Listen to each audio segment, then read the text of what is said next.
சாய் பக்தர்களுக்கு என் அன்பு வணக்கங்கள். ஓம் சாய்ராம். என் அன்பு குழந்தையே, என் கைகளில் இருக்கும் செய்தியை நீ பெற்றுக்கொள்.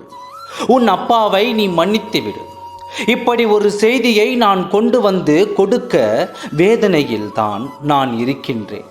உன் சாயப்பாவை மன்னித்து இந்த செய்தியை என் கரங்களால் இருந்து பெற்றுக்கொள். இப்படி ஒரு செய்தி உனக்கு கிடைக்கும் என்று நானும் எதிர்பார்க்காத ஒன்றாகத்தான் இருக்கிறது. ஆனால் திடீரென்று இந்த செய்தியை உனக்கு தெரிவிக்க வேண்டும் என்று உன் தலை எழுத்து இருப்பதால் இதை நீ பெற்றுத்தான் ஆக வேண்டும் என்ற கட்டாயத்தில் இருக்கின்றாய். அதனால் எந்த வருத்தமும் இன்றி மனதை சரி செய்து கொண்டு உன் அப்பாவிடம் இருந்து இந்த வாக்கை நீ பெற்றுக்கொள். நான் உன்னிடம் ஆரம்பத்தில் சொல்லி இருக்கிறேன், நல்லதோ கெட்டதோ வருவதை ஏற்றுக்கொள்ள வேண்டும். அதன் பிறகு அதன் விளைவை பார்த்து கொள்ளலாம் என்று உன் சாயப்பா நான் சொல்லி இருக்கின்றேன் அல்லவா?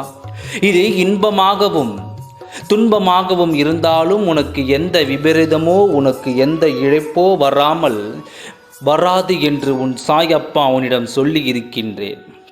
அதை உன் கவனத்தில் வைத்துக்கொள். இந்த தீய செய்தியை நீ உன் செவிகளால் கேட்க வேண்டும், இதை உன் கைகளால் பெற வேண்டும் என்று உன் தலையெழுத்து இருக்கிறது. அதனால் தான் நீ பெற்றுக்கொள்ளும் நேரமும் வந்துள்ளது. உன் சாயப்பா உனக்கு எதை கொடுப்பதாக இருந்தாலும் பலமுறை நான் யோசித்துத்தான் செய்வேன். அதனால் உனக்கு தீங்கு நேரிடும் என்று தெரிந்தும் இதை நான் ஏன் உனக்கு கொடுக்கின்றேன் தெரியுமா? நான் உன்னுடன் இருக்கிறேன் என்ற தைரியத்தில் தான் இந்த செய்தியை உன் செவிகள் கேட்டு அதை நீ பெறவும் நான் சம்மதித்தேன். நான் உன்னுடன் இருக்கும் இந்த நேரத்தில் உனக்கு இதை பெற வேண்டும் என்று இருந்தாலும் இதன் முடிவை என்னால் மாற்ற முடியும். இன்று இரவுக்குள் இந்த செய்தி உன் கைகளில் கிடைக்கும். இந்த செய்தி கிடைத்தால் மனமுடைந்து விடாமல் தைரியத்தோடு இருக்க வேண்டும். எந்த தீயது நடந்தாலும் அதில் உனக்கு நல்லது கிடைக்கும்படி நான் செய்வேன். இன்று இரவு நான் சொல்லும் ஒவ்வொரு வாக்கையும் செயலாக உன் கண்களால் நீ பார்க்க போகிறாய். அப்பொழுது தெரியும் உன் சாயப்பாவின் மகிமை. எனக்கு தலைக்கு வந்ததை என் சாயப்பா தலைப்பாகையோடு சென்று வைத்து விட்டார் என்று நீ நிம்மதி பெறும் மூச்சியை விடுவாய். அப்பொழுது உன் சாயப்பாவிற்கு நன்றியையும் சொல்வாய். நீ வேதனைப்படும்படி எந்த செயலும் உனக்கு நடக்காது. உன் அருகில் உன் நிழலாய் நான் இருந்து வருகிறேன்.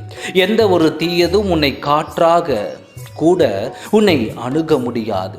காற்றாக இருந்தாலும் உன் அப்பாவின் அனுமதி பெற்றுத்தான் உன் அருகில் வர முடியும். நிம்மதியோடு நம்பிக்கையோடு காத்திரு, நல்லதுதான் உனக்கு நடக்கும். நம்பிக்கையோடு காத்திரு, நல்லதே நடக்கும். ஓம் சாய்ராம். நன்றி, வணக்கம்.